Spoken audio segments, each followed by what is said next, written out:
Mirza academy में आपको खुश आमदीद। हम लोग ई कैट का 2023 का एक्सपेक्टेड पेपर कर रहे थे। इससे पहली वीडियो में हमने इसका फिज़िक्स का पोर्शन सॉल्व कर लिया है, जिसका लिंक मैं आपको ऊपर आई बटन में दे दूंगा। ओके, इस वीडियो में हम इसका इंग्लिश का पोर्शन डिस्कस करेंगे। ई कैट के पेपर में अब इंग्लिश में एक पैराग्राफ आता है और इसमें से 10 एमसीक्यूज़ आते हैं। So let's start it. इस पेपर में हमने 2 पैराग्राफ सेट किए और हर एक में से 5 क्वेश्चंस इंक्लूड किए हैं। ओके, तो सबसे पहले हम पहला पैराग्राफ पढ़ते हैं और देन इसके नीचे जो 5 क्वेश्चंस होंगे जो इस पैराग्राफ में से होंगे वो सॉल्व करेंगे। Uncle said Luke to the old Shaun. Uncle ने ओल्ड शॉन यानी ये ल्यूक एक लड़का है और उसके एक अंकल हैं शॉन जिनका नाम है, ठीक है, ये सियान लिखा हुआ है लेकिन इसको जब हम प्रोनाउंस करते हैं तो शॉन प्रोनाउंस करते हैं। तो ल्यूक ने शॉन से कहा कि uncle you seem to be well fed, आप काफ़ी खाते पीते लग रहे हैं। Though I know no one looks after you, हत्ता कि मैं जानता हूँ कि आपकी देखभाल करने वाला कोई भी नहीं है। Nor have I seen you leave your residence and any time, और ना ही मैंने कभी आपको आपकी रिहाइश का आपका घर छोड़ते देखा है कि ना तो आप बाहर निकलते हैं ना घर में आपकी कोई देखभाल करता है। तो फिर आप इतने तंदुरुस्त इतने हेल्दी कैसे हैं? Tell me how you manage it, मुझे बताएं कि आप ये कैसे मैनेज करते हैं। बिकॉज शॉन रिप्लाइड, उसके अंकल ने बताया क्योंकि I have a good feed every night at empress orchard, के बादशाह का जो बाग है हर रात मैं वहाँ पे जाके एक अच्छी खासी खुराक लेता हूँ। आफ्टर डार्क, जैसे ही अंधेरा हो जाता है, आई गो देयर माई सेल्फ, मैं खुद वहाँ जाता हूँ। And pick out in a fruit to last a fortnight, fortnight का मतलब होता है 15 दिन। कहता है वो अंकल कहते हैं कि मैं हर रात को वहाँ पे जाता हूँ और तकरीबन इतना फल मैं ले आता हूँ जो 15 दिन के लिए काफ़ी होता है, यानी हर रात मैं इतना फल खाता हूँ जो 15 दिन के लिए हो। Luke propose to accompany him his uncle to the orchard, Luke ने कहा कि मैं भी आपके साथ जाऊंगा। Though reluctant because of Luke's habit of euphoric exhibition of extreme excitement, uncle को ये पता था कि लूक जो है वो जल्दी एक्साइटेड हो जाता है और देन वो उसकी नुमाइश शुरू कर देता है, मतलब वो ज़ोर ज़ोर से हंसना या बोलना शुरू कर देता है। Shaun agree to take him alone, लेकिन फिर भी अंकल ने कहा कि चलो मेरा भतीजा है मैं इसको साथ ले चलता हूँ। At the orchard while Shaun hurriedly collected the fruits and left, अच्छा बाग में जाके जो अंकल थे शॉन जिनका नाम था उन्होंने तो जल्दी से जो फल थे वो इकट्ठे किए और निकल गए। Luke on the other hand at the sight of unlimited supply of fruits was excited and lifted his voice which brought empress man immediately to his side, लेकिन लूक जो है वो उसने जब देखा कि इतने ज़्यादा फ्रूट हैं वो बहुत खुश हो गया, जिसकी वजह से उसकी आवाज़ जो है हंसने की बोलने की वो ऊंची होगी और जो बादशाह के लोग थे जो बादशाह के आदमी थे वो वहाँ पे पहुँच गए। They seized him and mistook him as the sole cause of damage to the orchard, उन्होंने उसे पकड़ लिया और उनको ये लगा कि ये जितना भी ऑर्चर्ड को ख़राब किया है, बाग को ख़राब किया है, जितना भी फल चुराया है वो इसी लड़के ने चुराया है। Aldous look retreated that he was a bird of passage, हत्ता कि लूक ने ये कहा भी कि बस वो तो एक बर्ड ऑफ पैसेज है। बर्ड ऑफ पैसेज का मतलब है कि वो बस आया है और आके चले जाएगा। They pounded him mercilessly before setting him free, लेकिन फिर भी उन्होंने उसे छोड़ने से पहले उसको अच्छी तरह उसकी ठुकाई की। What does bird of passage mean in the context of given passage, bird of passage का मतलब ये था कि there was a bird in the orchard, नहीं other people stole from the orchard, ये मतलब था इसका कि वो तो बस आज आया है लेकिन दूसरे लोग चुराते हैं यहाँ से, मतलब वो अपने अंकल शॉन की तरफ इशारा कर रहा था। So beta is the correct option. The next is which of the following can be inferred from the passage, passage हमें ये क्या बताता है, क्या नतीजा निकलता है। Luke did not take good care of his uncle, ऐसी कोई बात नहीं थी। Emperor was a wicked man, ये भी उससे कोई नहीं निकलता। Lack of self control had put Luke into trouble, ये है कि लूक से जो है वो कंट्रोल नहीं हुआ, जैसे उसने ज़्यादा फल देखे खुशी में बोलने लग पड़ा और ये चीज़ ने उसको मुश्किल में डाल दिया। So 40 the correct option.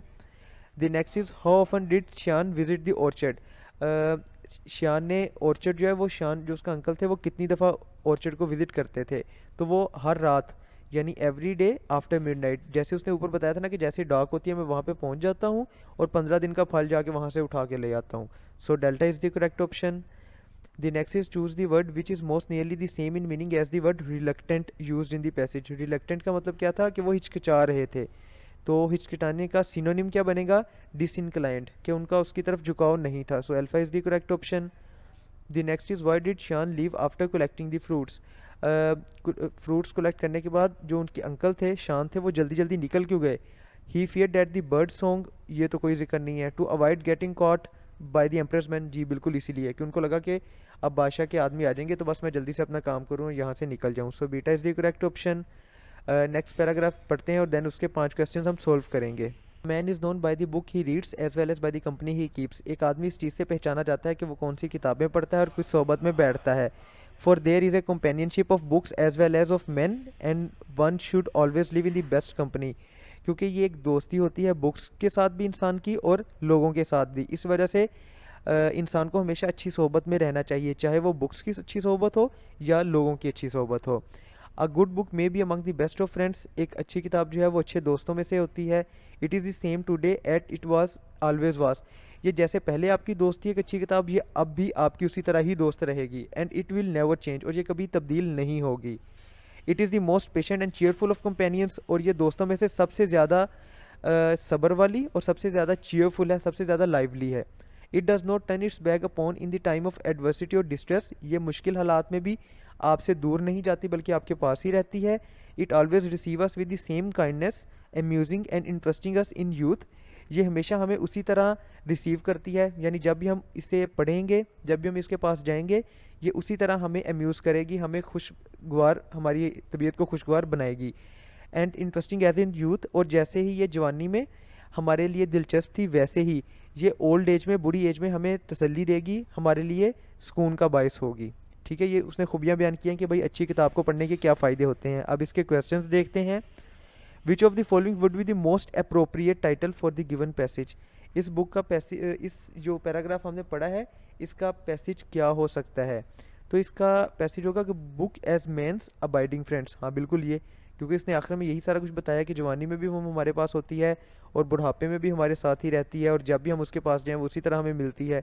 So beta is the correct option.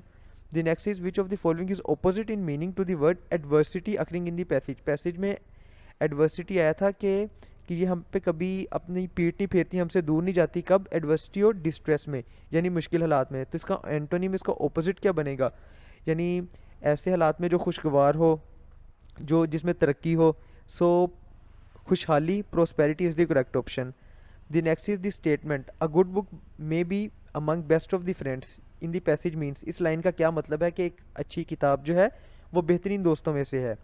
There can not be a better friend than a good book. ये तो इसका मतलब नहीं है कि उससे ज़्यादा अच्छा कोई दोस्त हो ही नहीं सकता। Books may be good friends but not better than good man, ये भी इसका पॉइंट नहीं है, यानी वो किताबों और इंसानों का मुआवजा नहीं कर रहा है ये paragraph. A good book can be included among the best of friends of Mankind. हाँ ये है कि इंसान के अच्छे दोस्तों में किताब भी आ सकती है। So 40 the correct option. The next is passive which of the following statement is not true. अच्छा, इसमें से कौन सी स्टेटमेंट ट्रू नहीं है। Good books as well as good man always provide the finest company. बिल्कुल पहले ही 2 लाइनों में हमने ये पढ़ा था। A good book never betrays. दूसरा पैराग्राफ सारा इसी पे था कि ये कभी हमसे पीठ नहीं मोड़ती, कभी हमसे दूर नहीं जाती। We have sometimes to be patient with a book as it may bore us. ये लाइन कहीं पे भी नहीं लिखी हुई, ये टॉपिक ही नहीं था हमारा। Okay, the next and the last one for this video is according to the passage a man may usually be known by the book he reads because. कि एक आदमी जो वो किताबें पढ़ता है उससे क्यों जाना जाता है। Because his selection of books generally reveals his temperament and character. कि वो किस तरह की वो किताबें पढ़ता है, ये चीज़ दिखाती है कि उसका कैरेक्टर, उसका टेम्परामेंट किस तरह का है। Okay, let's end here. If you have any question, any query regarding it, you can ask in the comment section. Thank you.